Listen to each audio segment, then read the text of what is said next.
The Disciplines Essential in the Spiritual Aspirant, Part 8, Sri Muruganar, translated and presented by Robert Butler.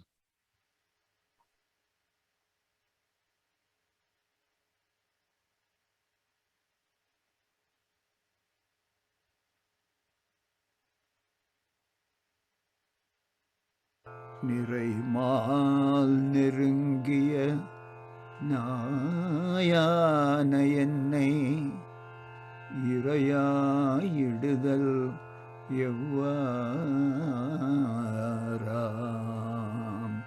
இறைவனே இறைவனே நிறைமால் நெருங்கிய நாயான என்னை இறையாயிடுதல் எவ்வாறாம் இவ்வாறாம்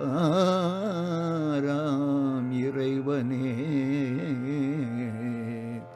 இறைவனே தித்தியிலா தீமனத்தை தித்தியிலா தீமனத்தை அன்பால் திருத்தி அன்பால் திருத்தி அன்பால் திருத்தி அது தித்திக்குமாறு இட்டு தின்னு இறைவனே தித்தியிலா தீமனத்தை அன்பால் திருத்தி அது தித்திக்குமாறிட்டு தின்னு தித்திக்குமாறு இட்டு தின்னு இறைவனே இறைவனே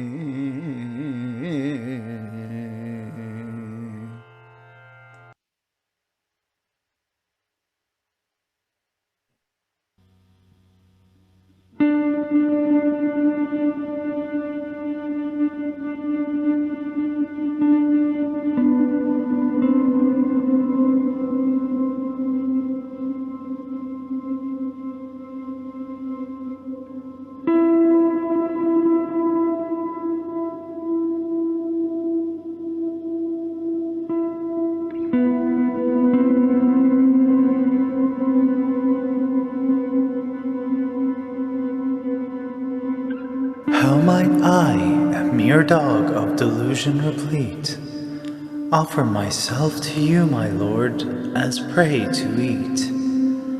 So reform with your love this evil mind, that nowhere any firm foundation finds, and swallow it down, having made it sweet.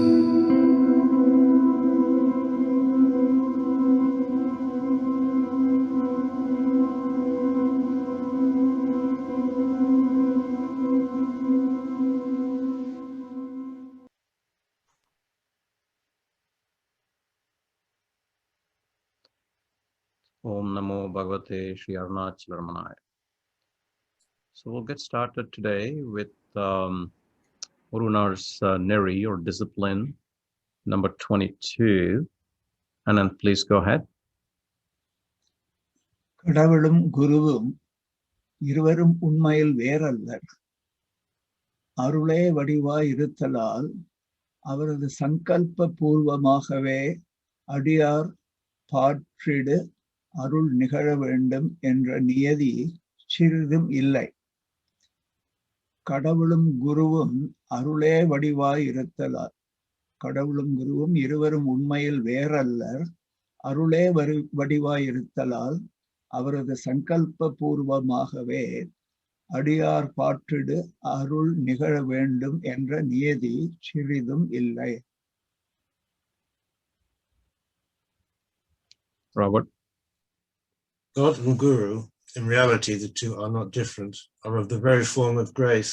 There is therefore not the least necessity for them to intentionally bestow divine grace upon devotees through thought, sankalpa in Sanskrit. Good. So with regards to this Neṟi, there are 2 points that we are seeing. The point one is that God, Guru, and grace are not different. So with regards to this, there is a quote from Bhagavan recorded on 9th February 1936. Robert? Grace is the self. Because of the false identification of the self with the body, the guru is considered to be with body. But from the guru's outlook, the guru is only the self. The self is one only. He tells that the self alone is. Is not the self your guru? Where else will grace come from? It is from the self alone. Manifestation of the self is a manifestation of grace, and vice versa. Right. So God, Guru, and grace are not different. And then the second point we can infer from this Neṟi is that the bestowal of grace is an automatic process, most effectively done through silence. On 18th November 1936, a devotee asked Bhagavan, why does not Sri Bhagavan go about and preach the truth to the people at large? To which Bhagavan responded, This preaching consists in mounting a platform and haranguing to the people around. Preaching is simple communication of knowledge. It may be done in silence too. What do you think of a man listening to a harangue for an hour and going away without being impressed by it so as to change his life? Compare him with another who sits in the holy presence and leaves after some time with his outlook on life totally changed. Which is better, to preach loudly without effect, or sending forth intuitive forces to play on others? yeah. So do you have any other comments on this? I think we should see if anybody has anything to say. I think it's quite clear what's been said. Yeah. Bhagavan is I making do have it clear here. Bhagavan is making it very clear. Does anyone have any questions on this Neṟi? no question. I do have a comment. Yeah.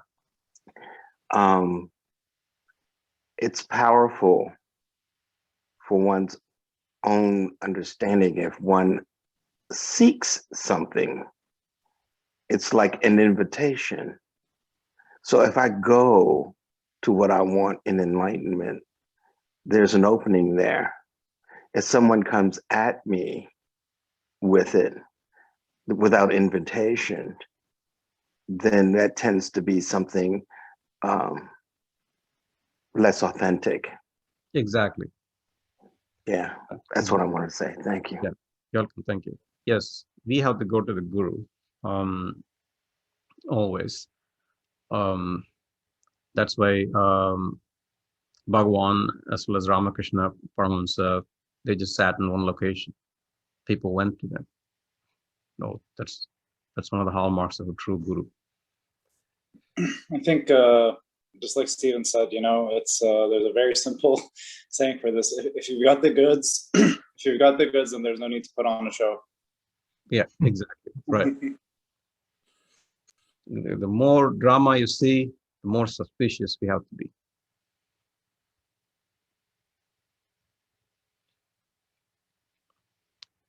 Okay, so Neṟi 23, Anand. நேரில் காணப்படும் உயிர்கள் பால் அகமகிழ்ந்து அன்பு பூண மாட்டார் காணப்படா கடவுளின் பொருட்டு காதலாய் கசிந்து உருகல் விந்தையிலும் விந்தை. I'll repeat again.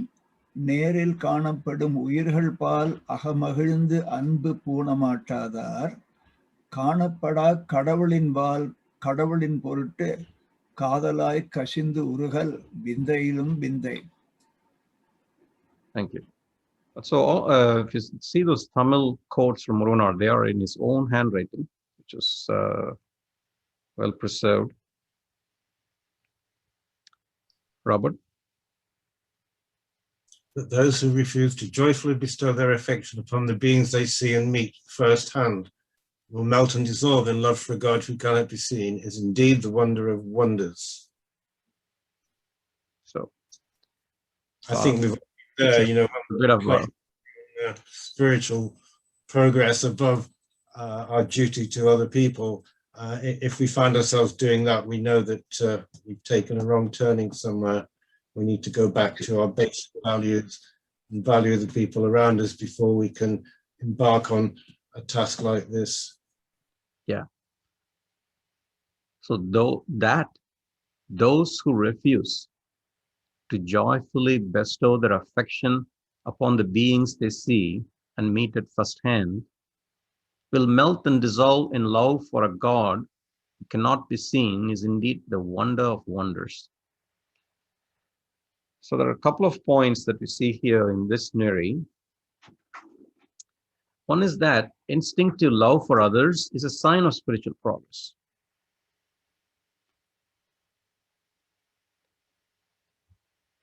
And there is a quote from the famous sage Thiruvallur from South India. Go ahead, Robert. Yes, it's a very nice quote. Those with no love in their heart, the joys of life shall not know. Just as on a withered tree in the desert, no blossom can grow. We haven't given the Tamil, but that's very pretty too. But it's a very clear illustration of Right. That instinctive love for others is a sign of spiritual progress. So that love for others should be natural. I think when we lose the fear and the self-protectiveness of our ego, and naturally our love for others just blossoms. We can't make it blossom, but the more we reduce the ego, the more our natural love for others just exudes from us, as it were, you know, it just comes out. Right. Try. And then the second point that we see in this Neṟi is that spiritual pride is a warning sign in sadhana. You know, and we see this a lot. So Muruganar is bringing all these practical points here, which you see around us. That a lot of times people get into a spiritual path, but then too soon pride takes over. There is an illustrative quote from Sri Sadhuvam. Robert?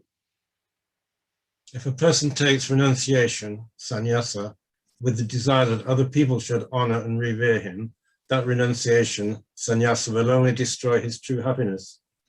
The abstinence or austerity, which is to be observed in this world by a pure renunciate, a sannyasi, who has given up all worldly attachments, is only to refrain, even in the least, from becoming a victim to the disease of self-esteem or pride. Yeah. So the abstinence or austerity, which is to be practiced in this world by a sannyasi, a renunciate, who has given up all worldly attachments, is only to refrain, even in the least, from becoming a victim to the disease of self-esteem or pride.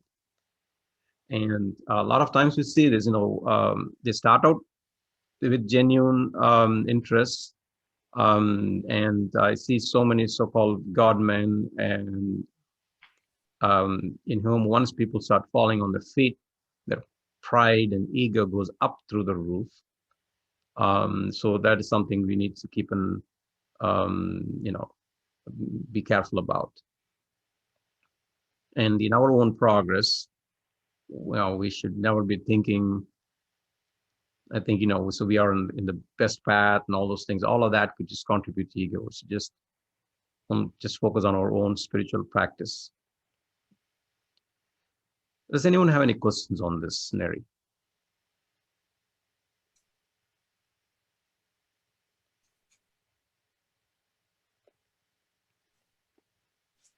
Okay. If not, we will go to the next Neṟi. Go ahead, Anand, please. அகந்தை மமதைகளை எவ்வளவுக்கெவ்வளவு தம் இதயத்தினின்று அகற்றுவாரோ அவ்வளவுக்கவ்வளவு இறைவனுக்கு அபிமுகமாக அணித்தாகின்றார். அகந்தை மமதைகளை எவ்வளவுக்கெவ்வளவு தம் இதயத்தினின்று அகற்றுவாரோ அவ்வளவுக்கவ்வளவு இறைவனுக்கு அபிமுகமாக அணித்து ஆகின்றார். Which means, Robert? To whatever extent they drive out from their hearts thoughts of I and mine, to that same extent shall they turn towards the Lord and draw near to him. So to whatever extent they drive from their hearts, thoughts of I and mine. To that same extent shall they turn towards the Lord and draw near to him.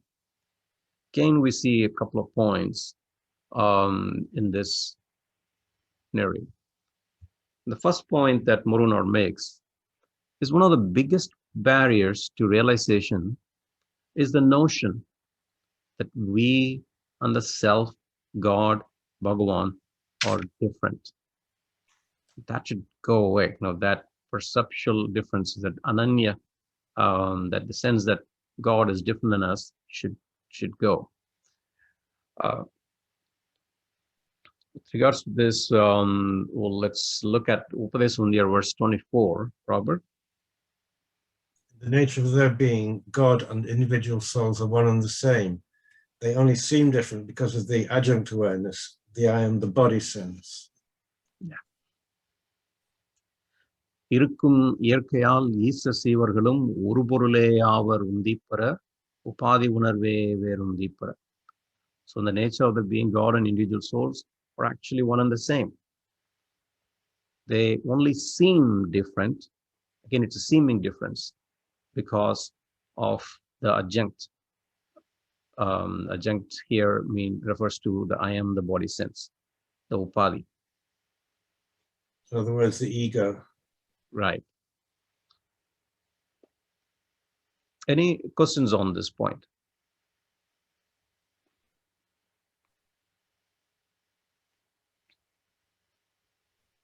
Okay. Now let's look at the next point that that we see here in this Neṟi. The attractive power of the self is always present.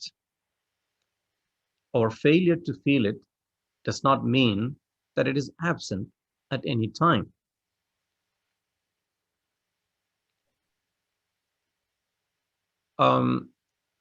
So Robert found this quote from Path of Sri Ramana, chapter 8 by Sri Sadhuvam. It's probably I would say this is the best introductory book to Bhagavan's teachings. And I'll let Robert read this quote. It's really very well explained by Sri Sadhuvam. Go ahead, Robert, please. If the rust is removed from a needle lying in a magnetic field, it will naturally be attracted to the magnetic source. Therefore, we should not think that the magnetic force comes into being only after the rust is removed from that needle. The magnetic field in its nature always possesses its full power of attraction, does it not? Although the needle was all the while lying in the magnetic field, it only responds to the pull of that magnetic force to the extent that the rust is removed. Yeah.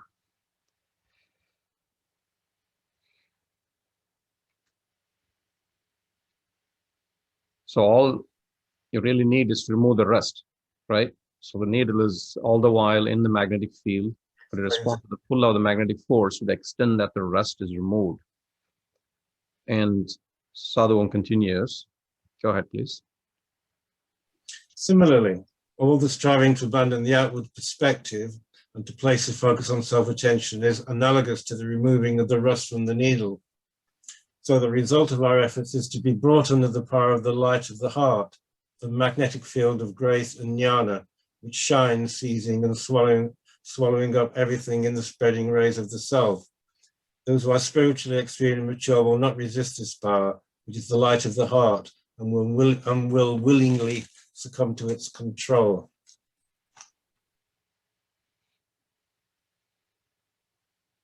So basically, through self-attention, that's what we're doing. We're removing the rust. Right.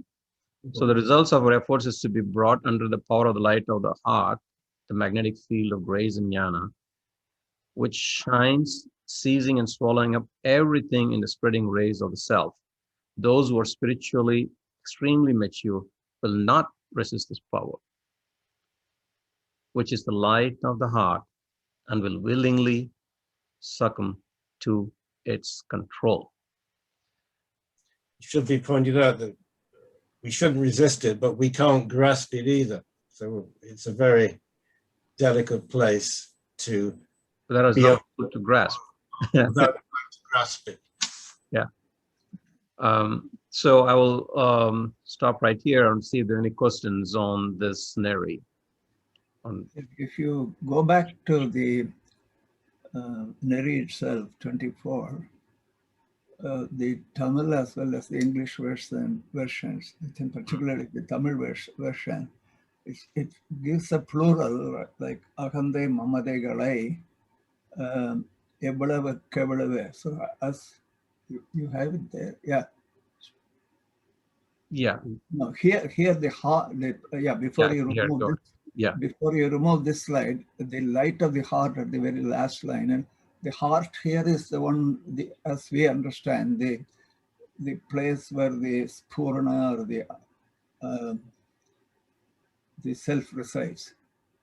Whereas the heart that is used in the Neṟi itself, 24, says, as much as one removes the sense of possession and ego from the heart, to that extent they become qualified for the grace of God.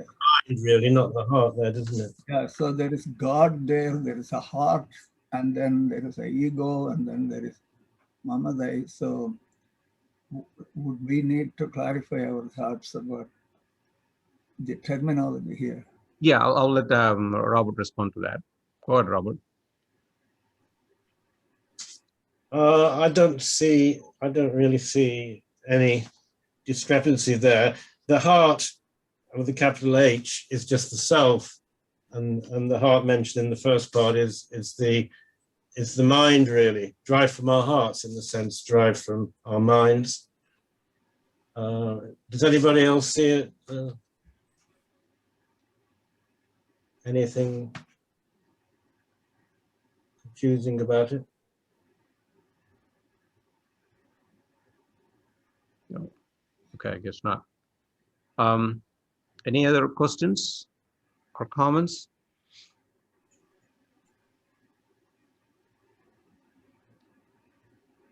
So this is Stephen. Yeah. This was a lot for me to kind of digest and respond to, because it really resonated. Mm-hmm. And I wanted to kind of simplify it in my head to kind of digest it a little bit at a time. And what I got really goes back to Anand's simple description where love can dissolve the ego. And so when we have these heart-centered conversations, the sibling, or what goes along with the heart, is the love. And that's what these last couple of slides have kind of generated for me. So that's my comment. So you said love can dissolve the ego. Is that what you said? Anand can repeat it, because the sense and sentence and how he said it really resonated with me. And I'm not quoting him. What I'm saying is that's how it landed for me. Yeah. Well, that's good. That's the correct statement. And I would say, go even further, the only love can dissolve the ego. And then now we need to define that love. That love is the love to attend to our own self. So Swatma Bhakti is what is going to dissolve the ego. The love to attend to our own self will dissolve it. And there has to be that love. And it has to just take over. Otherwise, initially when we start to practice, we're doing it, sort of forcing ourselves to do it. But soon, once we get the taste of it, the love for it increases and increases. And eventually, get that love itself will propel and help us in our pursuit of self-realization. Yeah, can I make a comment? Sure. The love that is eternal and infinite, which is what the self is, real self is, appears to be disintegrated, like khanda getting khanda, like a whole appears to become parts. So the love that we normally give to others, like your child or your wife, that's a piece of that whole. So Right. so the way I saw it and still see it is because the love that is integral and purna, full in your heart, Mm-hmm. has the power to make you, the more you begin to focus yourself on the Puranam or the internal self, it could be either way. It's difficult to say which comes first. The more you develop, the real, self-realization efforts and so on, if you begin to develop your internal, integral, Purna, full love, the more it will make you look at the world itself, each one of the various packages of love, like the disintegrated or apparently disintegrated existence of love outside you, the physical you. So they all begin to look more and more like part and parcel of your integral love. This is as best as I can put. That is what appears to be distinct and different in the form of plants and whatever, all the the jivas, the beings that you see in the outside universe.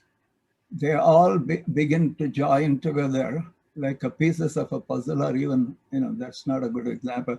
They all become more and more integral. The more you yourself, at a very practical level, begin to, it's not practice of love, that's why I say the more you begin to do self-realization, the more your own, uncontrollable feeling of love to others begin to take place. It's Because like the Purna wants to become Purna, and so we develop that force. I don't know if you, a good example is like light coming into a prism and then all the different colors come out, but they're all the light, aren't they? Yeah. When they come back together, you wanted an illustration. So that was one. It's like a big ocean, and the waves and the droplets. Eventually, we are beginning to, the more we begin to see the real nature of us as ocean, the more we will begin to embrace the wave and the droplets, etc., as ourselves. So we begin to, oh, this is me too. This is me too, right? The plant is me. So that is what I mean. That love, you can feel it. Yeah, those who are able to enjoy the self will automatically be able to enjoy the world as a form of love. In fact, the previous neṟis also, in a way, the 23 also says the same thing. Those who cannot find love in other uyirgal here means external objects. They cannot, to say that I love God is a parody. I mean, it's a paradox, or no, it's doesn't go together. Funny, yeah, it doesn't go together. Yeah. So, did it explain it okay to Stephen? Yeah, that is exactly in the line of thinking that I'm understanding and want to express. This is breaking down that myself, the guru, and the Bhagavan are all one and the same. Yeah. So once that prism hits, that light hits that prism, then all the colors come out. And I've been living in a few of those colors, not recognizing that all of the colors I possess, right? And so this is powerful in understanding that coreness of what the love is that I've gotten for the last, 3 or 4 weeks on these Saturdays. Once I got that concept of understanding that love is at the level of ego such that it can dissolve it, that's an access. Right. That's an access for me to understand that ego and self-awareness is not my only tool.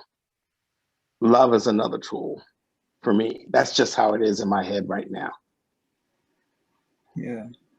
Yeah, so self-awareness, helps me in that whole attachment where ego's attaching to this or attaching to that.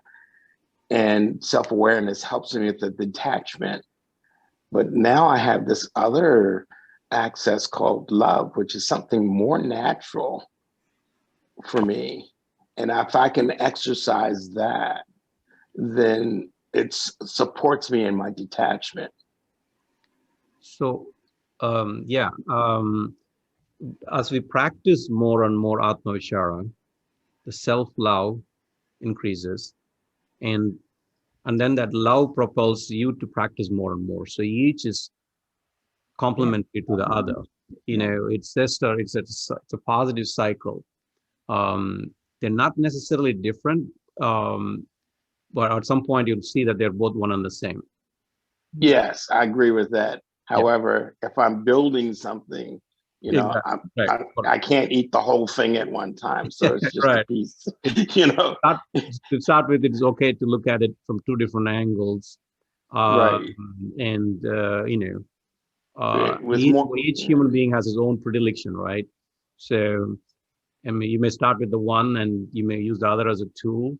And because both are mutually complementary, at some point you'll realize that both are one and the same. Yeah. Thank you. You're welcome. So with that, a quick comment and a question in terms of practicing it in real life as well, right? I think that statement was very powerful when it said that the instinctive love towards others is a sign of spiritual progress, right? So what happens is in our day-to-day lives, I think it was Satya or someone who said our immediate kith and kin, where there's an obligation that the natural base in which you have communication with these folks are more oriented towards love. But in our day-to-day work, etc., when we talk to other individuals, minor arguments could become a source where the love is not that natural. That's the challenge, right? If we are able to not get perturbed by some of these conversations we have with people out, how do you are there any simple steps or something which you in your mind you instill where you can approach these things in a much better way? So that is the Ramanastra, the weapon of Ramana, which is self-attention. Yes, when you find yourself arguing or in conflict, you just turn back in and you see that really there's nobody arguing with anybody. Then you disappear and the person you're arguing with virtually in reality disappears. It all goes. And once you turn back and dwell on your own being, it just evaporates. But it takes a long time. It may take many, many years, but you just keep trying because you see the triggers and you see it's starting now. I will turn back. I will turn inside. And then you find when you turn inside, the other person, they lose their focus of anger towards you because you're no longer projecting. And it's very hardly noticeable, but it gets stronger and stronger until you get to the point where, like Bhagavan, your very presence just brings people to a place of total serenity. And that can happen to all of us, but we must practice and do that. So, yeah, sorry. Robert, it's like a seesaw, which at least for me, my own personal experience has been like hard. exactly. But the more you, or will start being weighed down this way, and one day the whole seesaw will land on That's the ground. right. The other end will, you know, or you know what I mean? That's The right. seesaw will stop seesawing eventually. so the more you practice, Srikant, Like I was saying before, of like we're swinging on a swing, and the swing is the mind and senses. If those ropes are cut, the ground is the self. We land on the ground, and we're in the self. Yeah. But yes, there will be the seesaw, many, many, many, many, many times. And Robert, actually, you know, to continue your point, I'm sorry if I'm taking too much time, Kumar. go ahead, finish it up. You know, at least in computer science terminology, right?